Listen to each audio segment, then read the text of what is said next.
point, regardless of whether you are a beginner or a more advanced player, you are likely to experience a lack of motivation to practice music. Now, this doesn't mean that you're no longer passionate about your instrument or that you don't want to play your instrument anymore. It just means that you've been busy and something else has gotten in the way. It could be that you've been on holiday, or you've been poorly, or perhaps you've had something else that's taken over in your life and music practice has had to be put to one side. When we let go of any type of skill, whether that's briefly, temporarily, or more long term, our subconscious mind steps in to protect us. We all know that to make progress we have to practice.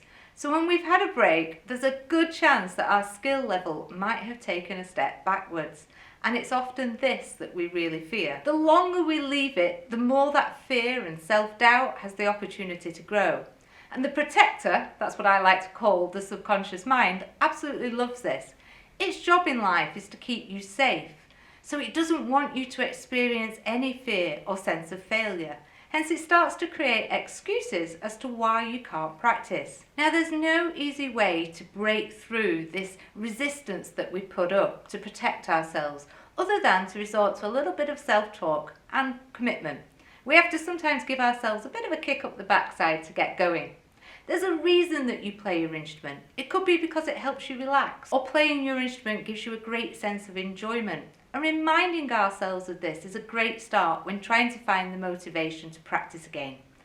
Let's face it, if you don't practice, you have much more to lose, as you'll eventually lose your skills. So if we can be kind to ourselves and accept that we may be a little rusty when we first start practicing again, we have everything to gain from doing some practice and absolutely nothing to lose. The hardest part is that first step of sitting down to that initial session.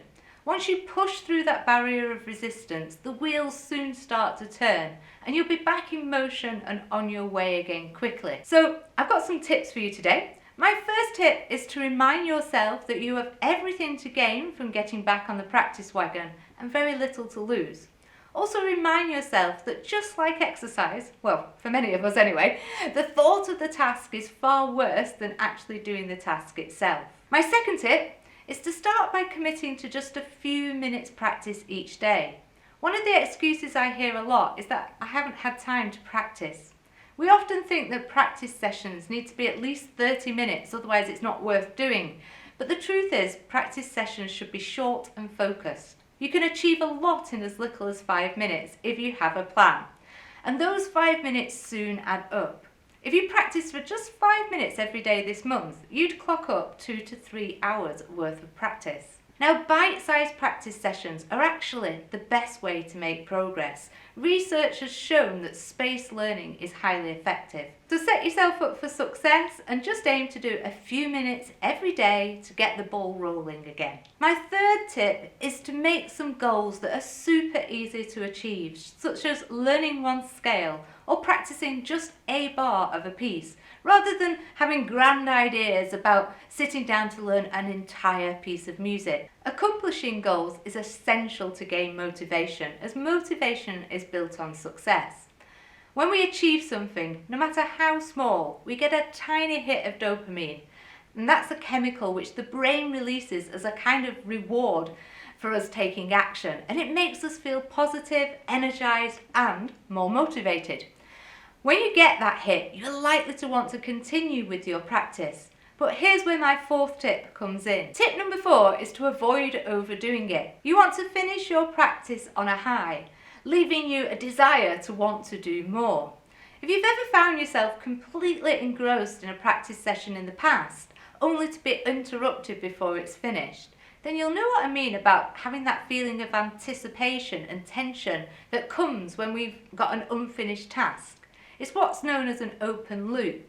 In essence, an open loop is an incomplete task that creates a sense of urgency and anticipation within you. Creating open loops when you practice is a powerful tool you can use to stay motivated. Now, you'll be tempted to extend your practice sessions if you don't manage to finish your task, but by creating open loops, you'll make better progress. Open loops, as I said, keep us motivated because the brain prefers closure.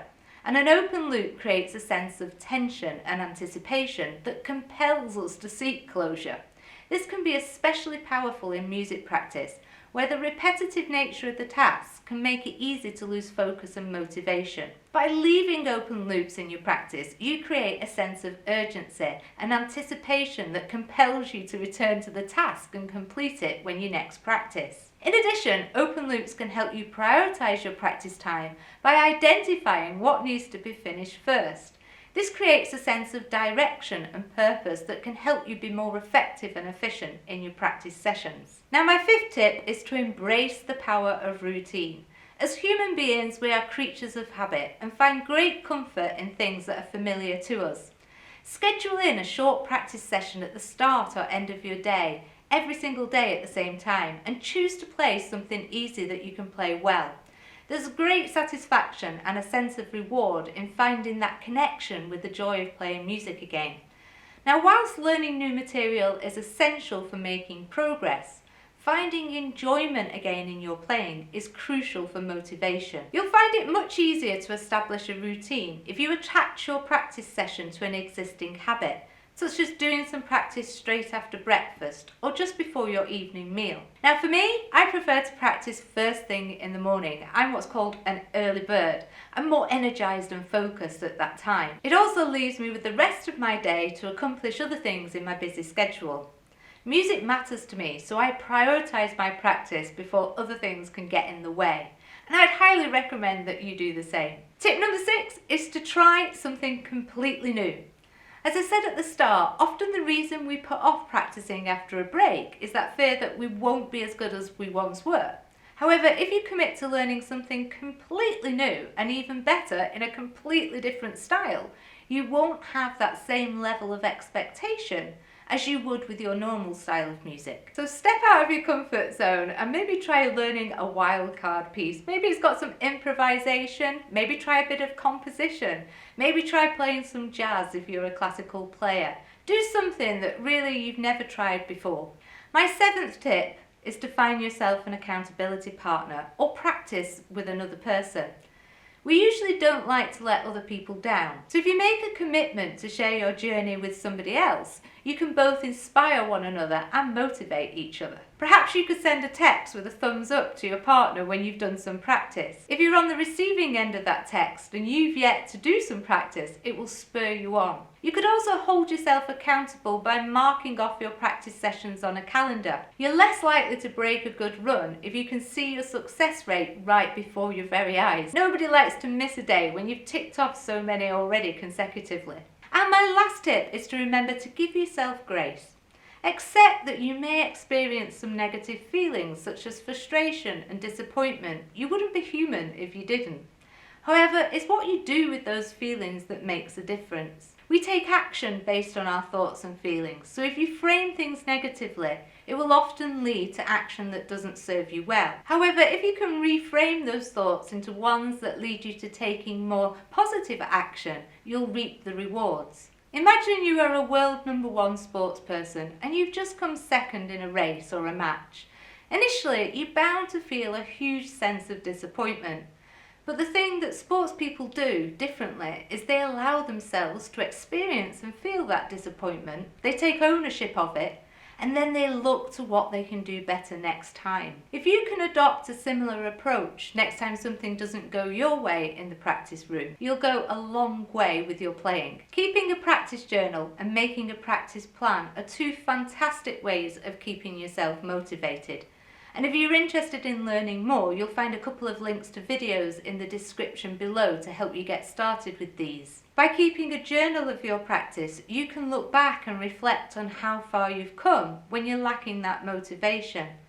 Sometimes when we look back, we're overwhelmed by how much further along we are in our journey, and it can be a great source of comfort and that little bit of help that we need to get started again. So to summarise, if you've been lacking a little bit of motivation recently, remind yourself that you have everything to gain and nothing to lose by doing a few minutes practice regularly. Keep things bite-sized and set yourself goals that are easy to achieve. Leave things unfinished in a practice session, as this will motivate you to get back to your instrument practice the following day, and hold yourself accountable either using a calendar or a practice buddy.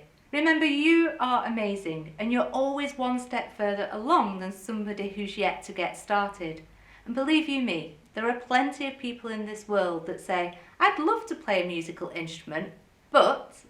and then they find an excuse to justify why they haven't yet started. You, my friend, have already started the journey, so stay committed, stay passionate, and enjoy the journey. Accept that there'll be good times and bad times, and you'll have to ride the waves of those storms. Learn from your mistakes. Accept that it's okay not to be really excited about practice all of the time. Practice is really hard to do. It takes dedication, it takes focus, it takes commitment, and sometimes in life things get in the way.